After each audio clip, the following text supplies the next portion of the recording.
bahwa perjalanan ibadah umroh itu berbeda dengan perjalanan wisata lainnya. Karena perjalanan ibadah umroh ini tentu memiliki unsur-unsur spiritual rohiyah.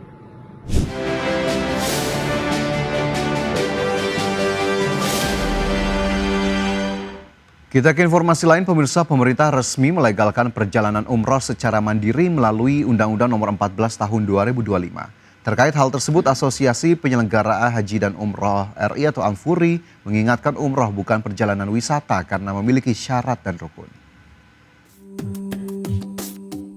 Pemerintah resmi memperbolehkan pelaksanaan ibadah umroh secara mandiri tanpa harus melalui Biro Perjalanan Umroh. Pemerintah pun pastikan keamanan umroh mandiri dengan mekanisme yang juga dipantau langsung oleh Kementerian Haji dan Umroh. Mereka harus juga terdaftar atau melaporkan atau melakukan pemesanan, misalnya hotel, kemudian layanan-layanan lainnya di Saudi Arabia melalui sistem nusuk yang terintegrasi antara Kementerian Haji Arab Saudi dengan Kementerian Haji Indonesia, sehingga kita bisa mendapat data yang benar terkait dengan jamaah umroh yang berangkat ke Saudi Arabia, dan kita bisa melakukan perlindungan terhadap jamaah-jamaah umroh tersebut. Menanggapi aturan ini, Asosiasi Penyelenggara Haji dan Umroh RI atau Ampuri mengaku tidak khawatir dengan aturan tersebut. Namun umroh bukan perjalanan wisata biasa karena memiliki syarat rukun yang tertuang dalam manasik sehingga memerlukan pembimbing agar tidak sia-sia. Oleh masyarakat bahwa perjalanan ibadah umroh itu berbeda dengan perjalanan wisata lainnya. Karena perjalanan ibadah umroh ini tentu memiliki unsur-unsur spiritual rohiyah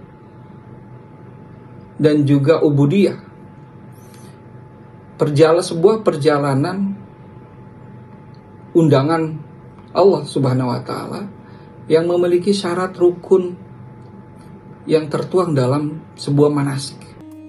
Zaki menambahkan jika terjadi gagal berangkat, keterlambatan visa, kehilangan bagasi atau penipuan, jemaah tidak memiliki pihak yang bertanggung jawab secara hukum. Apalagi banyak jemaah awam tidak memahami regulasi di Arab Saudi sehingga rawan terkena sanksi di tanah suci. Dari Jakarta, tim liputan IDX Channel. Ya, kita ke informasi lain, pemirsa, di mana guru madrasah se-Kabupaten Bogor ini melaksanakan unjuk rasa menuntut pengakuan dan kesetaraan dengan guru negeri. Para guru mengaku hanya digaji 500 hingga 700 ribu rupiah per bulan.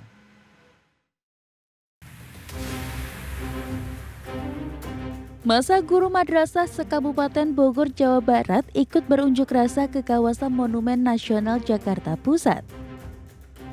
Mereka berangkat dari berbagai titik di Kabupaten Bogor, mulai dari Kecamatan Ciampea, Dramaga, Ciawi, dan Cibinong Kamis pagi. Para guru madrasah di Kabupaten Bogor mengaku hanya digaji 500 hingga 700 ribu rupiah per bulan. Mereka menuntut pemerintah memberikan keadilan dan peningkatan kesejahteraan bagi guru madrasah swasta. Adanya kesamaan antara guru-guru yang ada di negeri dan ada di yang swasta. Karena apa? Karena sama-sama mereka itu mencerdaskan anak bangsa. Tidak hanya saat ini.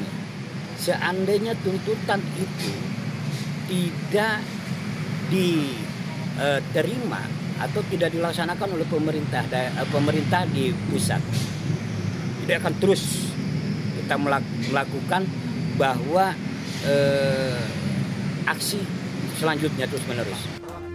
Unjuk rasa ini bentuk desakan kepada pemerintah agar memberikan pengakuan dan kesempatan bagi guru madrasah swasta untuk diangkat menjadi pegawai pemerintah dengan perjanjian kerja atau aparatur sipil negara. Dari Bogor, Jawa Barat, Wildan Hidayat, IDX Channel. Ya, pemirsa, guru madrasah yang tergabung dalam Persatuan Guru Seluruh Indonesia berunjuk rasa di kawasan Patung Kuda, Jakarta.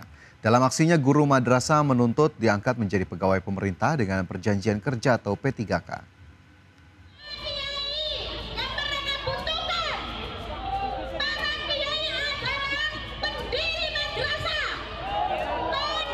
Ribuan guru madrasah yang tergabung dalam Persatuan Guru Seluruh Indonesia menggelar unjuk rasa di kawasan Patung Kuda, Jalan Merdeka Selatan, Gambir, Jakarta Pusat, Kamis siang.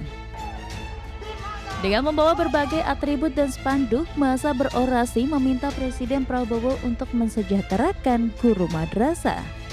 Dalam tuntutannya, guru menyatakan sudah puluhan tahun bekerja sebagai guru madrasah, namun belum menjadi pegawai pemerintah dengan perjanjian kerja atau P3K.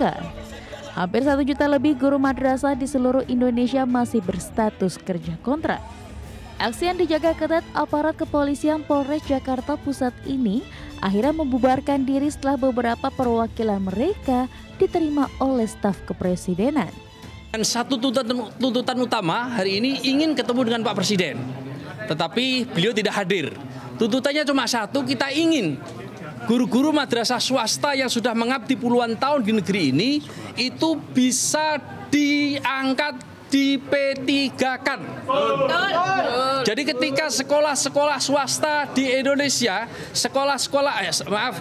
negeri di P3K-kan yang honorer, maka guru madrasah swasta mestinya juga punya hak yang sama dan bisa diangkat melalui afirmasi P3K. Aksi ribuan guru ini membuat Jalan Medan Merdeka Selatan baik dari arah Stasiun Gambir menuju Jalan MH Tamrin maupun sebaliknya mengalami kemacetan. Dari Jakarta, Muhammad Revi Sandi, IDX. Wakil Menteri Sekretaris Negara Republik Indonesia Juri Ardiantoro menerima audiensi perwakilan sejumlah asosiasi guru madrasah di kantor Kementerian Sekretariat Negara Jakarta Pusat.